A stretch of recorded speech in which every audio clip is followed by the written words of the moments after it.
All right, Alastair, here's your 408 small block Ford. Gives Christian's combination. Got a set of our ass cast heads. Got some grind hydraulic roller. Got your period correct oil pan on it. Got your valve covers you wanted. Obviously, it's Borla all blacked out. Go in there and make a run. See what she does. Stay tuned.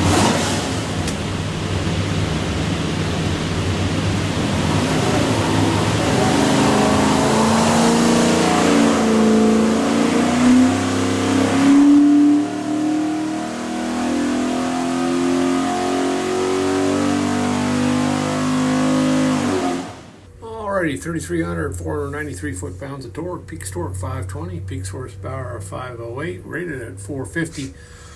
That's with the new heads and a Borla on it. It runs really good.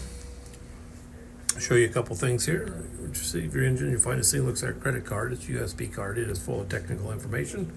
And the crate will be this engine packet. I have your spec sheet. Highly recommend looking at all of that.